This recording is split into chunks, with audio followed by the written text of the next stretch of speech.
Hey everyone, the scribe here from up in God's country. I know you listeners, like most people, question life and the role in this crazy world we've been given, so I'm here to help you. Now, I have plenty of faults like anyone else, and being a terrible public speaker is one of them, but I can half-ass right, so I'll read this to you now. So bear with me.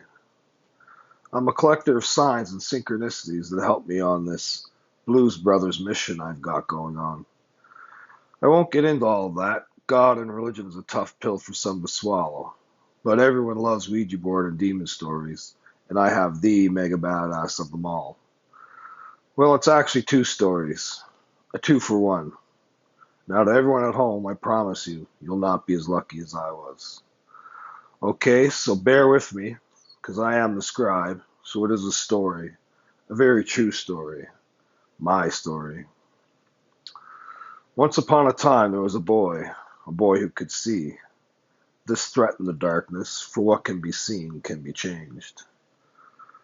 It lurked around every corner the boy turned, keeping tabs on him, until the forces of light intervened and kept him safe, at least for a while. But curiosity got the best of the boy, and one day he sat down with some children to play the Ouija, only for a laugh and maybe a scare. Round and round the planchette went, around the no and past the yes, spelling out answers to the children's questions. They laughed and giggled until the board went quiet, and in came a new spirit. This one was aggressive. It moved around the board with much more speed and force, and its answers had attitude. The boy was afraid, and his hair stood on end. The air grew thicker in that bedroom and harder to breathe. They asked for its name, and it spelt it out. The name that I won't tell you now, for names give power, or can take it away. The boy knew it was a demonic name and panicked.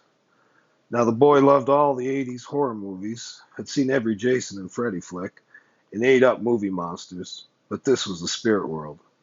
This was altogether different. The kids picked up on his fear and asked the demon how the boy would die, and it told them. They then asked when.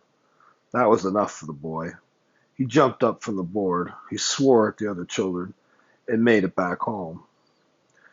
Traumatized and afraid, he went to sleep holding the rosary his mother gave him.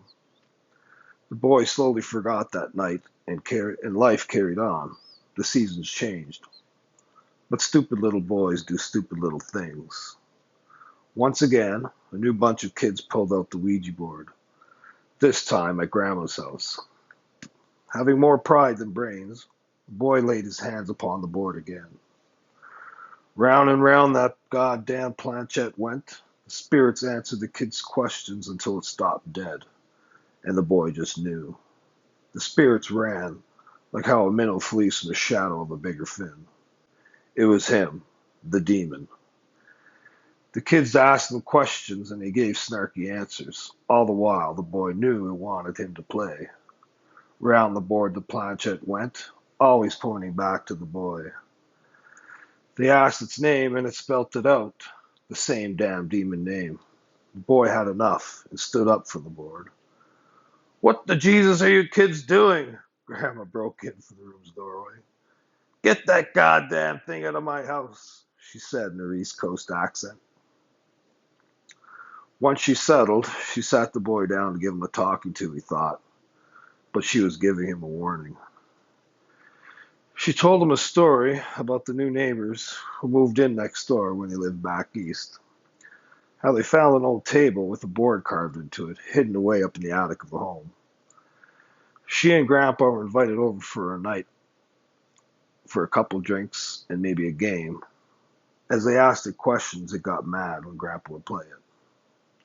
They asked what was wrong, and it pointed the glass used as a planchette at him.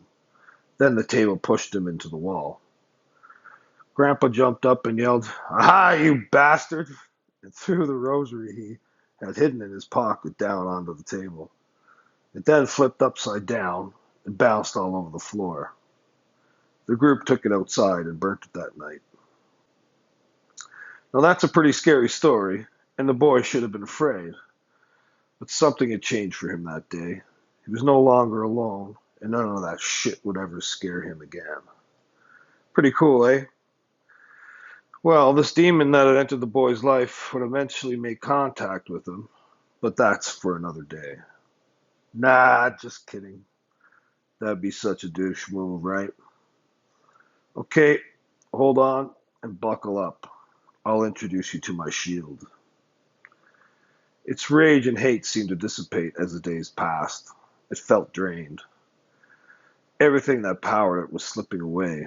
There was a pain now, not like the wounds it had suffered in the Great War, but a dull ache that was always there. It had last been summoned for its report a turn ago. He was to keep watch, that was it. No contact, just watch. The boy was growing, and no, there was not a sense of him being touched or anything unique or special. The kid did what these human children do, as far as he could assess.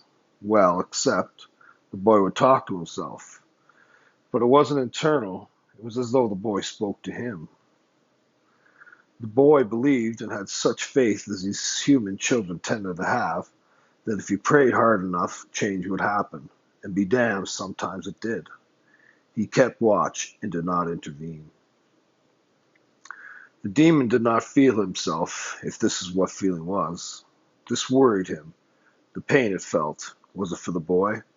Was the boy causing the pain? His black smoke tendrils had turned lighter, a shade of gray. This wasn't the way it was supposed to go.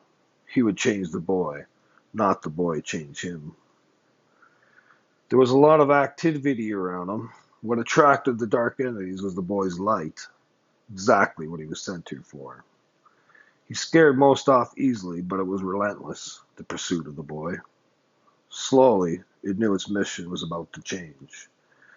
It wasn't going to let anything happen to him.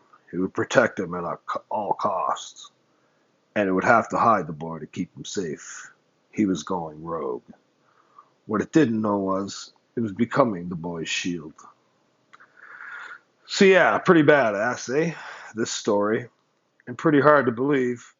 But this whole world is getting unbelievable, wouldn't you say? Anyways, it took me a long time to realize I had this shield. And reluctantly, I accepted my gift and began to write.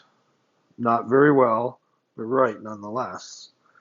But it didn't really come easy and a blur at times, or nothing at all. I'd watch the news and see the hate and violence out there, and I felt I'd feel helpless. If I could get the story together, maybe I could stop some of it, if people only knew the truth. I got tired of sitting on my hands. Here I had this big scary soldier of hell, all jacked up on the light, seeking redemption, and we're not doing anything. So I started. The darkness fiends for children, so I made it the shield's mission to protect them. I'd listen for amber alerts and send the shield to protect the child, and it worked. The kids would be found safe. I started to reach out on social media to try to turn some of the darkness out there to the light, unknowingly leaving myself exposed. Now, my shield did warn me that he couldn't protect me if he wasn't with me, but I pushed him, and he went along. Then, I pushed it too far, and the darkness knew. It goddamn well knew. There was an international incident where some kids were trapped in a cave, so I sent them in. But something happened in that cave, and in hindsight, it may have been a trap. My shield returned battered and unwilling to say what had happened. It wasn't long after we came under fire from a pretty heavy hitter, the heaviest, and I will not give his name. We got our asses kicked, and if not for an angelic assist, who knows? How does that song go? I came out of the darkness with a bullet in my hand? Well, kind of like that. After the battle, my shield went quiet, and I was exhausted and could no longer see. Well, not like I could. This went on for over a year until the horsemen rode, we went into lockdown, and the world fell to unrest. But my shield had recovered, and I was back, and I could see, clearer than ever. Now, I really did think I had more time, that maybe I could prevent some of this. I was wrong. But I'm here now, and that's a start. Now, for all those out there scared and worried about what the future holds, there's hope. Because when you're being lied to on all sides and there's no one left to believe in, guess who's coming? And he needs our help, people. I am the scribe, and you're being called upon.